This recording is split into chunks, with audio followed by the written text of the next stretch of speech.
시청자 여러분 안녕하십니까? 11월 3일 목요일 KBTV 브레이킹 뉴스입니다.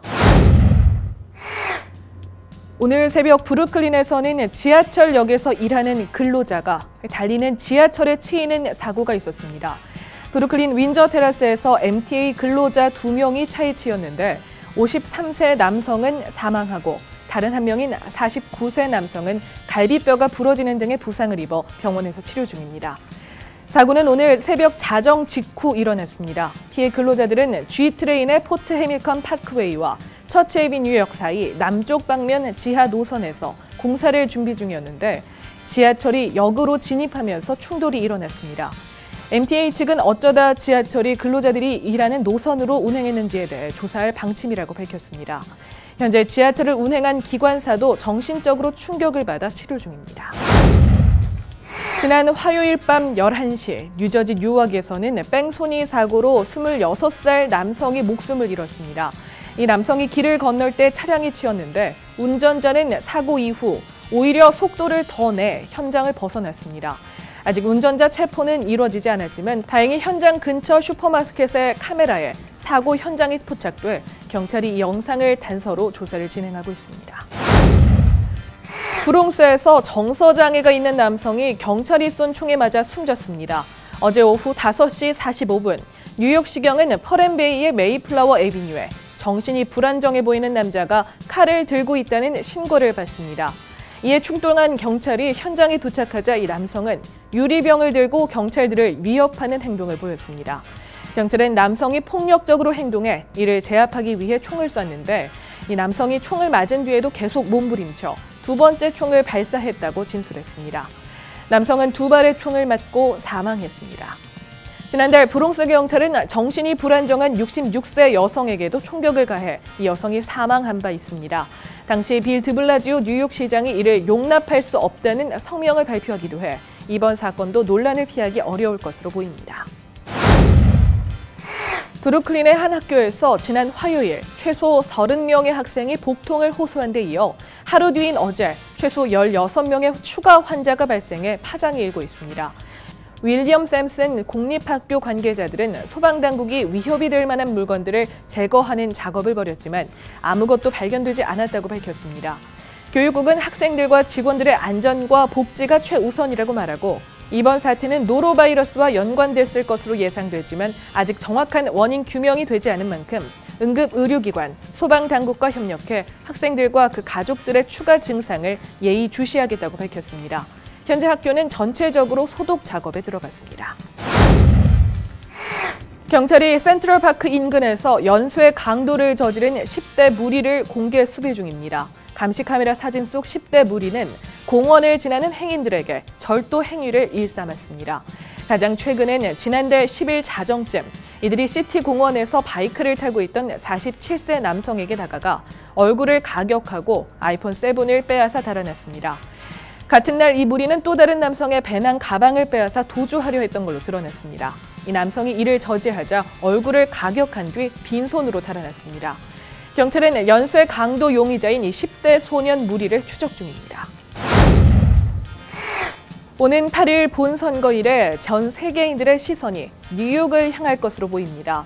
대통령 선거 양 후보 모두 선거 결과를 뉴욕에서 지켜볼 예정이라고 밝혔습니다. 우선 트럼프 후보는 대선 당일 뉴욕에 있는 힐튼 미드타운 호텔에서 개표 결과를 기다립니다. 평소 화려하고 큼직한 행사를 선호하는 트럼프지만 대선 당일만큼은 측근과 소수 지지자만 초대해 조촐하게 하루를 보낸다는 계획입니다. 클린턴 후보는 최초의 여성 대통령이라는 유리천장 깨기에 도전하는 만큼 진짜 유리천장 아래에서 개표를 지켜봅니다. 외벽 전체가 유리로 되어 있는 맨해튼 제비츠 센터에서 지지자, 캠프 자원봉사자들과 함께 선거 결과를 본다는 계획입니다.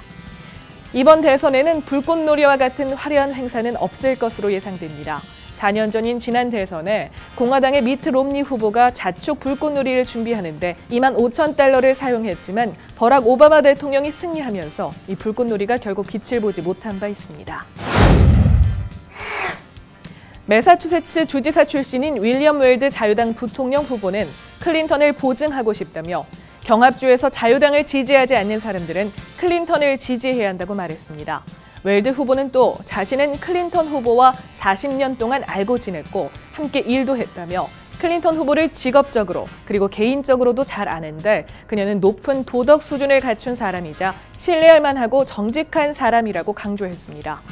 웰드는 1980년대 미 법무부 범죄수사국장을 지내기도 했는데 이번 FBI 이메일 스캔들 재수사와 관련해서도 아무것도 없다며 클린턴을 적극적으로 옹호하는 모습을 보였습니다. 게리 존슨이 대선 후보로 출마한 자유당은 이번 대선에서 한때 10%에 육박한 지지율을 기록했지만 현재 3%대까지 주저앉은 상태입니다. 프로야구 한국 시리즈가 두산 베어스의 일방적인 4연승으로 맥없이 끝나버린 반면 미국 프로야구 월드 시리즈에서는 1승 3패로 절대 열세에 놓였던 시카고 컵스가 극적으로 내리 3연승을 거두면서 시즌 우승컵을 차지했습니다.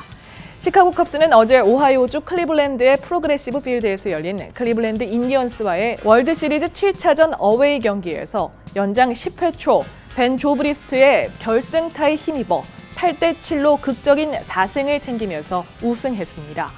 시리즈 전적 4승 3패로 월드 시리즈 왕조에 오른 시카고 컵스는 지난 1908년 월드 시리즈 재패 이후 무려 108년 만에 메이저리그 종합 우승을 달성하면서 이른바 염소의 저주에서 벗어나게 됐습니다. 3승 1패로 남은 3경기에서 1승만 챙겨도 68년 만에 월드 시리즈 재패와 함께 역시 와후 추장의 저주를 풀 수 있었던 클리블랜드는 안방에서 패배함으로써 아쉬운 눈물을 삼켜야 했습니다.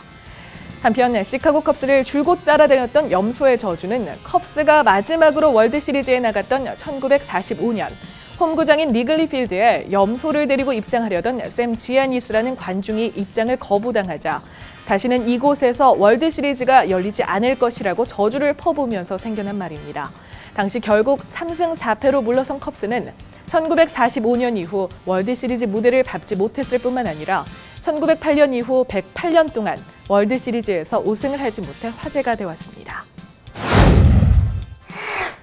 미국의 원유 재고가 지난주 사상 최대폭으로 늘어난 가운데 앞으로도 원유 재고량이 계속 늘어날 것이라는 전문가 주장이 어제 제기됐습니다. 이는 세계 원유 시장에서 수출 물량이 꾸준히 늘어날 것이라는 전망에 따른 것으로 에너지정보청은 지난달 28일까지 일주일간 원유 재고가 1,440만 배럴 늘어난 4억 8,260만 배럴을 기록했다고 밝혔습니다. 이에 전문가들은 정유사들이 지난주 일평균 199만 배럴이나 수입을 늘렸다는 점을 재고 상승의 주요 원인으로 지목하면서 현재 잉여 분량이 갈 곳이 없는 상황이라고 밝혔습니다. 클리퍼 데이터에 따르면 최근 오펙은 일평균 2,999배럴을 수출해 사상 최대치를 기록했습니다. 이에 오펙의 알제리 합의가 제대로 이행되지 못하는 것 아니냐는 우려감이 확산되고 있는 상황이지만 일각에서는 단순히 계절적 요인 때문에 비롯된 현상이라고 주장하는 이들도 있는 상황입니다. 이들은 정유사들이 여름 시즌 이후에 정비 기간을 마친 만큼 수입을 다시 늘리는 것이 당연하다고 설명했습니다. 온라인에서 옷을 구매할 때 직접 입어보지 못해 배송 이후 후회하신 경험 다들 있으실 텐데요. 최근 픽토피트라는 한 스마트폰 애플리케이션이 주문 전 가상으로 옷을 착용해 볼 수 있도록 해 화제입니다. 사용자가 자신의 사진과 사고 싶은 옷 사진을 올린 뒤 입어보기를 누르면 사용자의 사진에 옷이 매치됩니다. 이는 마치 사용자가 실제로 옷을 입고 사진을 찍은 듯하게 보입니다. 현재 뷰티 브랜드 로레알에서도 화장품을 시연해 볼 수 있는 애플리케이션을 제공하고 있습니다. 이외에도 미용실과 네일샵 등 실제 본인의 사진에 원하는 헤어스타일 또는 손톱 색깔들을 매치시켜 미리 테스트해 볼 수 있도록 하는 스마트폰 애플리케이션이 여성들의 시선을 끌고 있습니다. 특히 이 모든 애플리케이션이 안드로이드와 애플의 스마트폰에서 무료로 가능하기 때문에 더욱더 화제가 되고 있습니다. 11월 3일 목요일 KBTV 브레이킹 뉴스 마칩니다. KBTV 뉴스 9은 오늘 밤 9시에 방송됩니다. 시청해주신 여러분 고맙습니다.